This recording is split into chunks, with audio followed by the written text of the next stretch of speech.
take a good, long look at what they're calling the future. This isn't progress.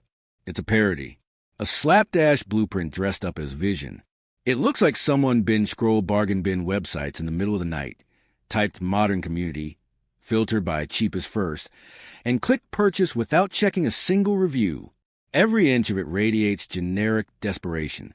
No character, no culture, no roots. Just endless rows of lifeless, prefabricated boxes that feel more like storage containers than homes. It's less revitalization and more like someone Googled gentrification starter pack and built it in real life. What's worse, they're trying to sell this as innovation when all it screams is imitation. A luxury knockoff trying to pass as a real thing and failing miserably. Now let's talk about that gate. You know the one. Polished steel, big presence, and fully locked, loudly announcing who's welcome and who's not. And before the first moving truck even backs in, they built walls high enough to keep out reality. That's not security. That's a warning sign disguised as architecture. They can try dressing it up with a half-empty dry cleaner, an overpriced bodega selling $7 chips, or a faux community cafe that serves $9 lattes to no one, but it won't cover up the truth. This development isn't about inclusion. It's about exclusion. The kind wrapped in glossy flyers and buzzwords, where access is gated and belonging is password protected. Picture Tiffany now, forced to watch this circus from the sidelines. She had the spotlight once, the momentum, the money. She had every opportunity to be at the helm of this so-called transformation, but she fumbled the bag, and badly. She got greedy, let ego write the script, and played her hand before the deck was even shuffled. Now she's on the outside looking in, watching the rollout she could have owned unfold without her. Meanwhile, the new face of the city steps forward, polished, curated, and camera-ready, armed with shiny proposals and rebranded slogans like Dolton 2.0. They're coasting on the aftermath of the Pope buzz, leveraging media hype the previous administration could never sustain. But don't get it twisted. Launching a project is easy. Delivering on it? That's where the cracks show. And while the cameras flash and the developers deliver lines rehearsed more times than a political debate, the same old tricks are being played. The audience? Full of temporary fans. Cheering for now, vanishing the second the perks run dry. We've seen this story before. Glossy beginnings, shallow follow-through. And while they roll out fake community wins, real people are being shuffled off stage. Let me take you back to 2022. I locked in a 13-acre industrial lot with a few solid investors. Clean plan, no smoke, truck parking, no fluff, just doing what industrial land does best. But because it's near that whole Pope frenzy, suddenly everyone wants to rebrand it. They start whispering buzzwords like resort style, hoping a shiny brochure could erase the zoning laws or silence the health data. Air quality concerns, zoning conflicts, doesn't matter. Just sprinkle in a smoothie bar and call it mixed income housing. But let's decode that term. Mixed income in developer speak means throw in a few barely affordable units, just enough to qualify for tax breaks, while the majority is priced out of reach. They're taking M1 industrial land and massaging it into residential, rezoning one approval at a time. And the presentations? Recycled slides, polished smiles, renderings that look like they were pulled from the same file used in 5 other cities. That lot sat untouched for years, gathering dust. And now suddenly, it's being pitched as the heart of Dolton's rebirth? Please, let's not pretend they discovered gold under gravel. And here's the fine print they don't include in those glowing project decks. The pools, the playgrounds, the on-site daycare centers. If your address isn't inside that gate, none of it applies to you. Access denied. Residents only. That's not inclusion. That's real estate-driven segregation, wearing a wellness hoodie. You've seen the images. The gate isn't hidden, it's showcased. Proudly, padlocked and polished, broadcasting exactly who it's for and who it isn't. They can throw in yoga studios and overpriced laundromats, but at the end of the day, if your name's not on a lease, you're out. That's not community, it's containment. But they want you to believe this is a gift. Like Dolton should be grateful for this investment. Like every resident should kneel and clap for the arrival of prefab housing units lined up like cloned cattle stalls. What they don't mention is that there's almost no land left, and what's still available, selling for numbers that feel fictional. Which brings us to their next great idea, storage units. And why storage? Because every single facility in the area is over capacity. Not because people have too much stuff, but because people have no homes. Families are living out of basements, garages, cars. They're shoving their lives into metal cubes because rent keeps climbing while options keep vanishing. But that reality doesn't show up in the promo video. That pain doesn't make the flyer. No, their brochures are all sunsets and live-work-play jargon. Smiling stock families. Cookie-cutter homes with fake grass and no soul. A new gate on every block. And suddenly everything's veteran-friendly. Just because they stuck a flag at the front and copy-pasted a slogan. But look closer. There's no real priority for veterans. No career pipelines. No housing guarantees.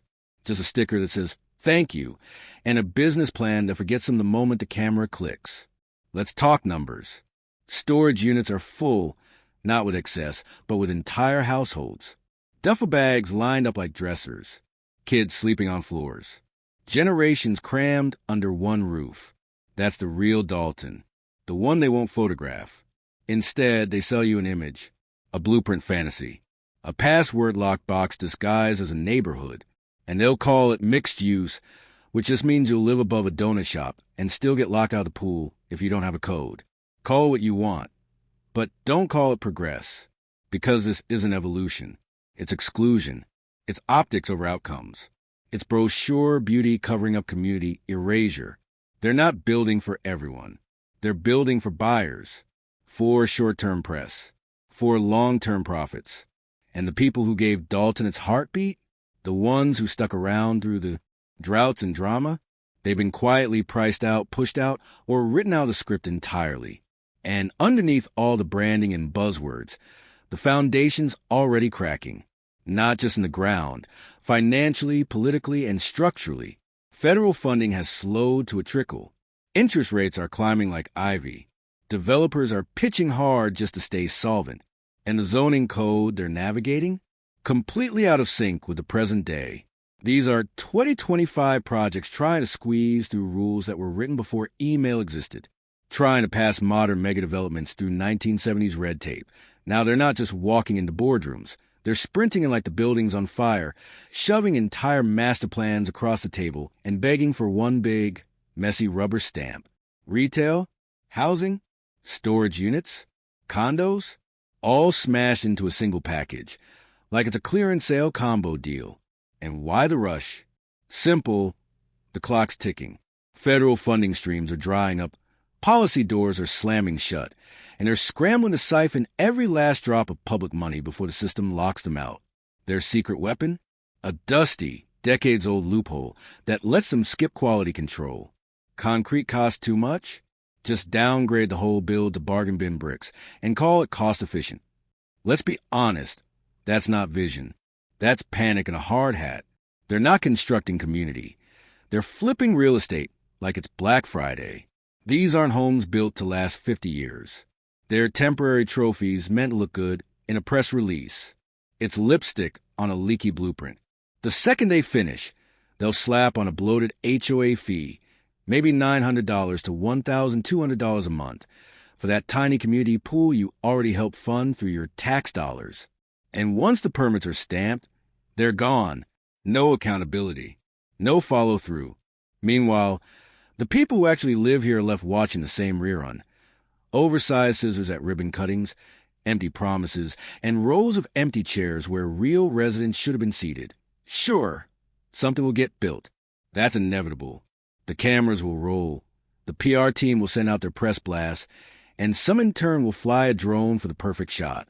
But when it's all said and done, the people who built Dolton, the ones who kept the lights on during the quiet years, get nothing. No job opportunities. No affordable homes. No voice in the process. And it won't stop there. This model, it spreads like mold.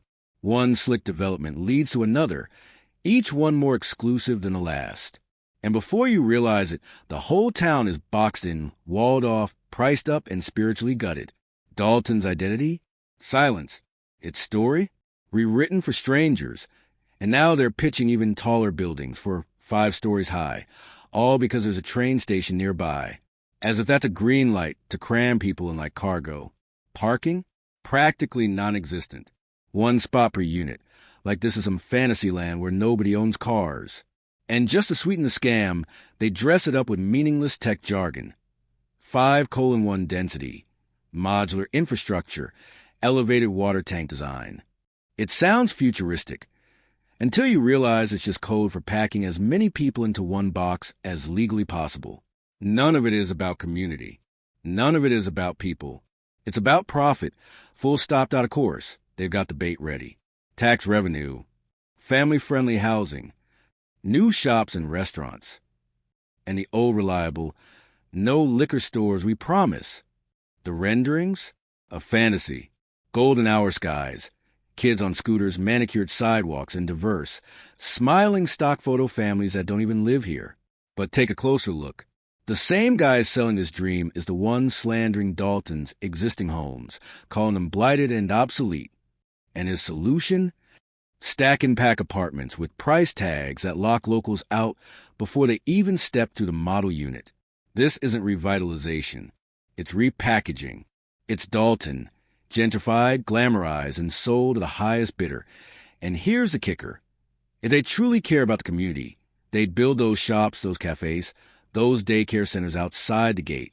They'd put them on public streets, open to all, not buried behind keypads and private access points. That's how real cities thrive. That's how legacies are built. But that's not their goal. Their goal is isolation disguised as luxury, exclusivity masked as urban renewal. And deep down, they know it.